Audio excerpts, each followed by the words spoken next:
Kinondoni haichoki na makelele. Mtaa una vibweka vyake, magari yakipiga honi, boda zikikata kona kwa kasi, na vichwa vya watu vikitembea kama mawimbi ya bahari. Lakini ndani ya huu ujazo wote kuna stori ya mdada mmoja mcharuko, Ashura, mtoto wa Kizaramo, mrembo kinoma, mwenye tabasamu la kuua stresi za mwezi mzima. Ashura ana miaka 18 tu, lakini anavyojua kuzungusha nyonga na kupiga kauli za moto, unaweza kusema na PhD ya mapenzi.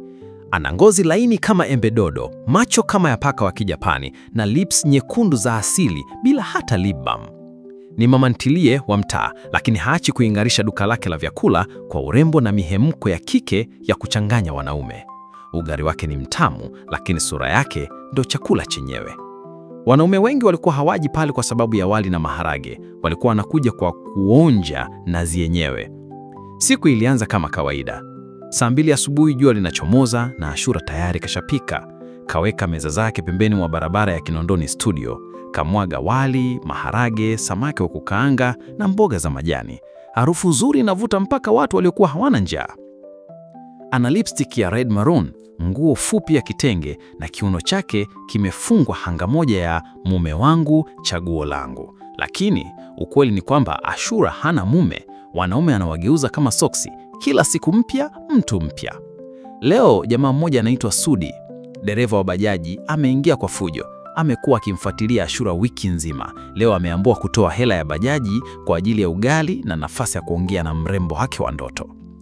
Mama Ashu, nipe ugali, samaki na wewe ujiandae kuolewa, Sudi kasema akitabasamu huku akipiga picha kwa macho.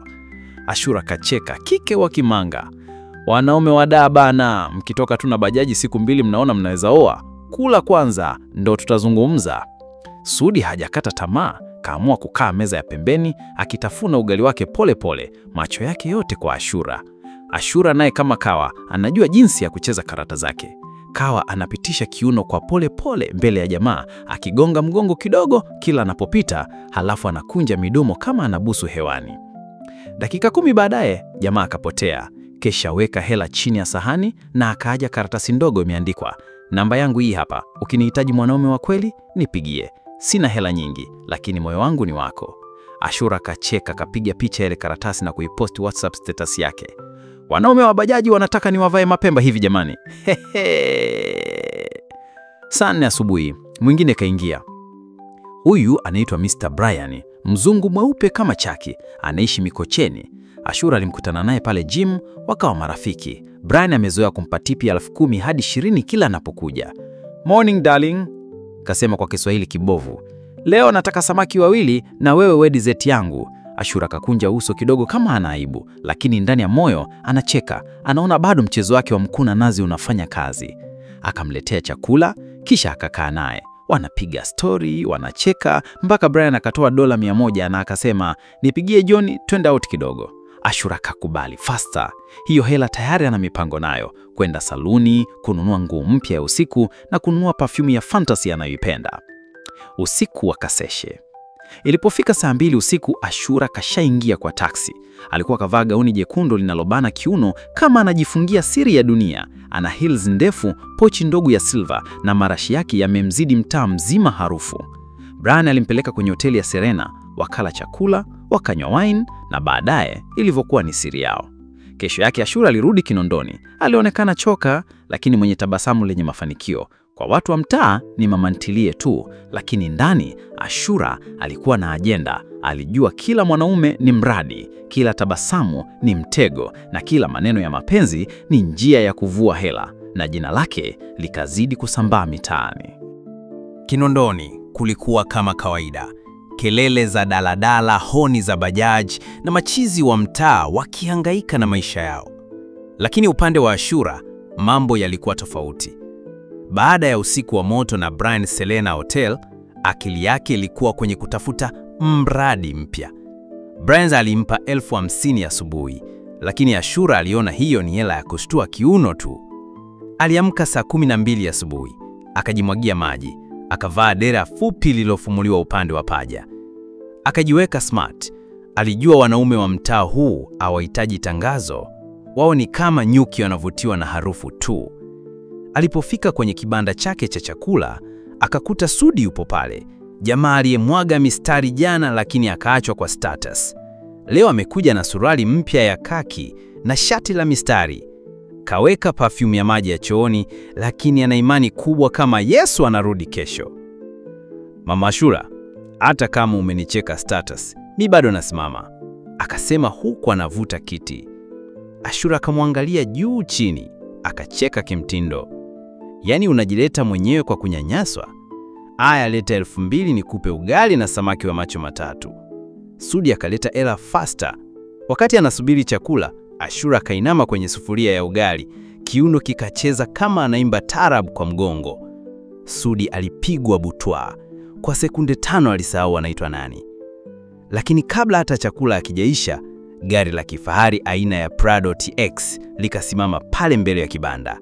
Mlango ukafunguka, akatoka jamaa mmoja mrefu mweusi mwenye uso wa pesa. Ashura alipomuona tu, macho yakang'aa kama taa za Xenon. Jamaa alijulikana kwa jina la Moses, aka Mose wa Mabibo. Alikuwa na minyororo ya gold shingoni, wristwatch ya designer na kiatu cha ngozi ambacho hata udongo unakiogopa. Ashura, ndo wewe au unaota? Mose kasema huku akitabasamu, jino lake moja la dhahabu liking'aa kama jua ya mchana. Ashura katabasamu, lakini moyo ukampiga mbio. Huyu jamani ex wake wa mwaka jana, walikutana kwenye club ya Elements, wakakaa miezi 3 ya moto, alafu jamaa akampotezea baada ya kuhamia Nairobi kwa biashara. Mose, jamani, nani kaweka tangazo kwamba nimerudi single? Bado unakumbuka mboga zangu au ulishasahau? Ashura kauliza kimtindo. Mose kacheka. Mboga zako siwezi kusahau, nakumbuka mpaka harufu ya perfume yako. Leo nataka nikule wali na wewe. Ashura kacheka, huku Sudi akiwa bado yupo pale, amebaki kinywa aza kama katuni ya Tom and Jerry. Aliangalia jinsi Mose anavyopiga story na Ashura, jinsi gari linavyong'aa na jinsi Ashura anavyojichekesha na kutouch bega la jamaa. Aise, Dar es Salaam. Sudi akasema kimya, akavuta kofia yake na kuondoka polepole kama mtu aliyeibiwa chakula mezani. Ashura hakumjali Sudi, akakaa na Mose wakapiga story mpaka akamaliza chakula. Mose akampa pesa ya chakula, 100,000 na kuomba namba mpya. Nitakupigia usiku, kuna dina pale Slipway, nataka uwe wangu kama zamani. Mose kachomeka. Ashura katoa tabasamu special, ile ya mtego. Idari kila ex anaporudi lazima aje na pesa nyingi. Ila Mose sio kukosa, najua na deal za Kenya na Dubai, akajisemea kimoyomoyo. Usiku wa hatari. Ilipofika saa 2 usiku, Ashura kashaoga, kashavalia gauni la hariri lenye mgongo wazi. Mguu mmoja uko wazi mpaka kiunoni. Akajipulizia spray na kujipiga selfie 3 za kutosha, zote zikaenda status. Caption: ukiona nazidi kung'aa, jua na ama level, usikose darasa. Mose kaja kwa gari, wakapanda wakaenda Slipway. Walevi walibaki kumshangaa Ashura, alikuwa kama video vixen ya Nigeria aliyopotea bongo. Waliingia maagafi ya kifahari, wakala chakula cha watu wenye digit nyingi kwenye bank account. Wakati wa kutoka, Mose akamwambia, Ashura, kesho naenda Arusha kwa siku 3. Nataka tuende wote. Na kutaka karibu yangu tena. Sijawahi kukusahau. Mose akachomeka. Ashura akamtazama kwa macho ya jicho la 3. Alijua Mose anajua game lake. Si mtu wa kuingia kichwa, lakini pesa ilimfanya acheke. Arusha tunakwenda, lakini utalipa advance, akamwambia kimchezo. Mose akatoa bahafi. Ndani kulikuwa na 500,000. Kwa mwanamke kama wewe, siwezi hata kujadiliana bei. Ashura akatabasamu. Alijua sasa anapanda daraja. Na kama kuna mwanamume atapotea kama Sudi, ni kawaida. Wanaume ni kama soda ya kopo. Unakunywa unamaliza, unaangalia nyingine. Dar es Salaam haikuwahi kubadilika. Joto la mchana, kelele za bodaboda na harufu ya samaki waliokaushwa na jua. Ashura alikuwa kwenye mtaa kama kawa, akitoka kwa Mose jana usiku na bahasha la 500,000. Uso ulikuwa unameremeta kama mtu aliyeoga hela. Lakini aliyejua roho ya Ashura angejua alikuwa hajatosheka. Alishazoea wanaume kama Mose wenye magari, pesa na ahadi za kumuoa wakati utakapofika. Lakini kwake mapenzi ni biashara, na kila biashara inahitaji faida ya haraka. Saa 3 asubuhi, kibanda cha mama ntilie. Ashura alivaa dera refu kidogo leo, lakini mpasuko wa upande wa mguu ulikuwa kama mlango wa kumkaribisha shetani. Akasimama nyuma ya sufuria, akichanganya maharage na wali kwa kijiko kikubwa cha mbao. "Leo usinibandike na maharage peke yake," alisema mteja mmoja, jamaa wa ofisi aliyetoka Mlimani City, ambaye alikuwa ashapigwa status siku 2 zilizopita. Ashura alimtazama juu chini, akapiga tabasamu la mtego. "Leo umekuja na tai, kesho utaniletea engagement ring nini?" Watu waliocheka pembeni hawakujua hiyo mistari ilikuwa silaha yake. Akili yake ilikuwa mbali, ilikuwa Nairobi. Flashback, Nairobi mwaka jana. Ashura aliwahi kupanda ndege mara moja tu alipokwenda Nairobi na jamaa mmoja wa Kenya aliyeitwa Mike Kiarie. Mike alikuwa na kampuni ya Clearing and Forwarding, alikuwa na hela na alikuwa anampenda Ashura kama kichaa. Alimnulia simu ya iPhone 14 Pro, akaweka pesa kwenye M-Pesa ya Ashura, akampangishia Airbnb ya kifahari Kileleshwa. Lakini Ashura hakuwa mwepesi kama Mike alivyodhani. Siku 3 tu ndani ya Nairobi, Ashura aliiba laptop ya Mike, akachukua wallet na kisha kutoweka. Alirudi Tanzania na kujificha kimya, akamblock kila contact aliyehusiana na yule jamaa. Lakini sasa Mike alikuwa anarudi Dar. Saa 11 jioni, Kinondoni, barabara ya Libya. Gari aina ya Lexus RX ikasimama mtaa wa pili kutoka kibanda cha Ashura. Mike alishuka, alikuwa tofauti na alivyokuwa mwaka jana. Sasa alikuwa na misuli, uso wa hasira, na pembeni yake alikuwa na bodyguard, jamaa mfupi, mnene, lakini aliyevaa miani nyeusi hata jua likizama. "Ni hapa hapa alipokuwa?" Mike akauliza akimtazama jamaa aliyempeleka. "Ndiyo, ana kibanda cha chakula pale. Wanaume wanamuita mkuna nazi sababu ya figa na maneno yake ya Kiswahili cha mtaa," jamaa alijibu. Mike akacheka kwa kejeli. "Leo nitamwonyesha yeye si mjanja kuliko jiji." Usiku, mtego wa mapenzi. Ashura alikuwa home kwake Kinondoni, flat ya kupanga yenye vyumba viwili. Alikuwa amevaa kitenge cha nyumbani akitazama TikTok huku anafua kwa mashine. Simu ikaita, namba mpya ya Kenya. "Hello, hujambo Ashura, unanikumbuka?" Sauti ilimkumbusha kilichopita. Mapigo ya moyo yakapanda, lakini hakujionyesha kama haoni noma. Alijifanya kama haoni noma. "Oh, Mike, umetokea wapi? Nilidhani ulipotea." "Niko Dar es Salaam. Nataka tukutane. Sitaki fujo. Nina kitu chako hapa." Ashura katulia. Alijua kama Mike yupo Dar es Salaam hawezi kukimbia. Labda ana pesa nyingine, labda anataka maelewano. Ashura akachukua muda kisha akasema, "Kesho saa 3 Paradise Lounge. Tuwe wawili tu. Sitaki drama." "Fine," Mike akajibu kwa sauti ya baridi. Kesho yake, Paradise Lounge. Ashura alifika mapema, akapendeza kisela. Gauni la kuonyesha mgongo, hereni za dhahabu bandia na nywele zilizofumwa jana. Alijua Mike atakuwa amechange, lakini bado ana udhaifu, Ashura mwenyewe. Mike aliingia, macho yake yakikazia, hakuwa na tabasamu. Akaketi. "Ashura, unajua mimi si mtu wa kusumbua sana. Nilijua uliniibia lakini sikuripoti polisi. Sasa nataka kitu kimoja tu." Ashura akakenyua kwa kisura.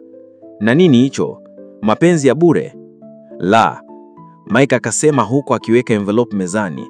"Hii ni 1,000,000. Nipe pasi ya hiyo line yako ya Instagram. Naitaka kwa content, na vile vile utarekodi video fupi ukiomba msamaha hadharani." Ashura alishtuka. Instagram yake ilikuwa na followers zaidi ya 40k. Alipata deals, alitupia status za wanaume waliomchangia, na ilikuwa sosi ya heshima ya mtaa. "Mike, huwezi kuniambia nifute legacy yangu kwa hela hiyo?" "Hapana." Mike akasimama akitazama kwa jicho la kutisha. "Hili ni sharti. Ukikataa, nina picha zako zote za bedroom nikiwa na wewe Nairobi. Nimezipakia kwenye server nikiklik tu zinaenda live. Ashura aliganda. Dakika 10 baadaye, alitoka pale Paradise akiwa na bahasha la pesa, macho mekundu na moyo uliovunjika. Alijua game yake ilikuwa imevunjwa na mtu mmoja aliyekaa kimya kwa mwaka mzima. Lakini Ashura asimtoa kushindwa kirahisi. Akiwa kwenye bajaji kuelekea home, alipiga simu moja. Hello, mzee wa Bandika Studios. Nataka video ya maelezo ya haraka. Nikionekana soft nitamalizwa. Nipige character mpya. Saa 2 usiku, Kinondoni, kwa Ashura. Ashura alikuwa kitandani, macho yamemtoka. Kwenye meza kando, bahasha la milioni 1 lilikuwa limefunguliwa. Noti zimetapakaa kama maua ya ndoa. Lakini moyo wake haukusherehekea hela hizo. Kilichomuumiza si pesa, ni heshima, ni followers, ni game aliyojenga kwa miaka 2. Aliandika caption kwenye draft ya Instagram. Mwanamke akijitambua, wanaume huwa ni bonus tu. Lakini sasa mwanamume mmoja, Mike, amemvuruga game nzima. Simu iliita, ilikuwa ni namba ya jamaa wa Bandika Studios, wale jamaa wa mtaa waliobobea kutengeneza video za damage control. Sister, tuko location. Tunataka hiyo video iwe tight, kiril. Utasema ulijifunza, umebadilika na unaomba msamaha kwa aliyekuamini. Ashura akaguna. Alikuwa amepitia mengi. Alikuwa na wanaume wa club, wa Instagram, wa ofisi, hata wa madereva. Lakini hakuna aliyeweza kumshusha kiasi hiki. Alivaa gauni refu la heshima, akaweka rangi ya mdomo laini, si ile ya kushawishi, bali ya huruma. Akapanda boda hadi location ya Bandika. Saa 4 usiku, studio za mtaa. Kamera iliwashwa, light ikaangaza uso wake. Ashura akavuta pumzi ndefu, macho yakiwa kavu. Leo nasimama kama mwanamke niliyefanya makosa. Nikavunja moyo wa mtu aliyenipa nafasi ya pili maishani.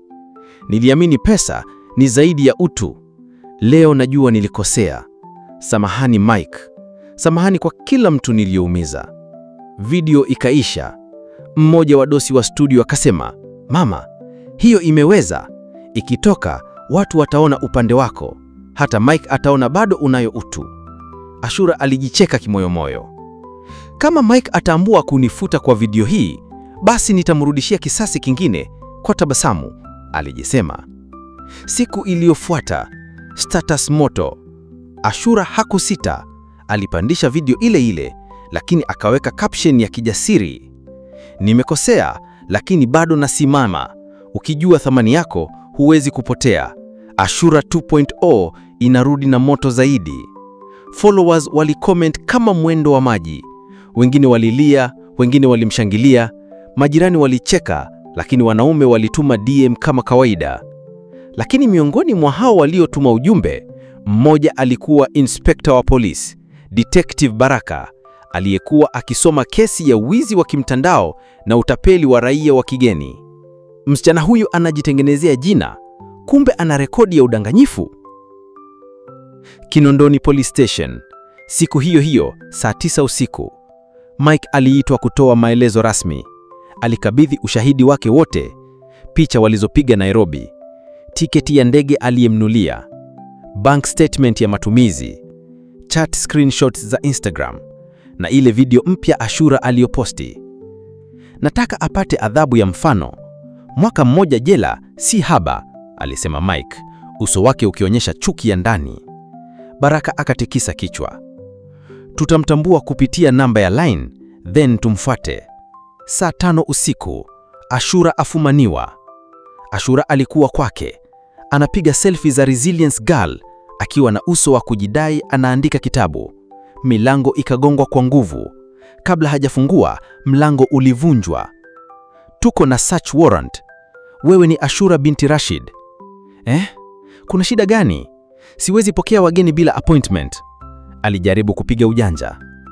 Unakamatwa kwa tuhuma za wizi wa mali ya raia wa kigeni na utapeli kwa njia ya mapenzi.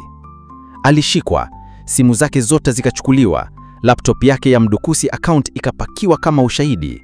Majirani walitoka nje kuangalia. Mtaani watu walibaki na butwaa.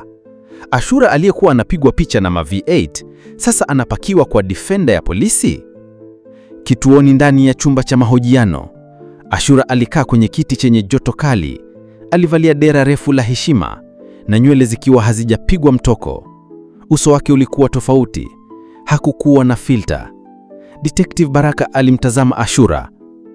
Ashura, wewe ni mrembo, mjanja, lakini umegeuza ujanja kuwa silaha ya kuumiza watu. Kwa nini? Ashura akatulia. Wanaume wanaotaka mwili wangu ni wengi. Niliamua kuuza kitu wanachotamani bila kujibebesha majukumu. Kosa langu ni nini? Kiwiliwili ni mali yangu. Baraka akacheka polepole. Sawa, lakini hii si biashara halali. Hata kama unaitetea, sheria haina filter ya Instagram. Mwisho wa sehemu ya kwanza. Ashura amewekwa ndani kwa uchunguzi. Wanaume wote waliowahi kupostiwa kwenye status wana wasiwasi. Je, majina yao yatatajwa? Mike anafurahia kisasi. Lakini je, ni kweli hakumpenda Ashura? Na Mose amepotelea wapi? Je, Ashura atatoboka kwa ujanja wake akiwa ndani? Au ndo mwanzo wa mwisho wa game ya dada mkuu na Nazi?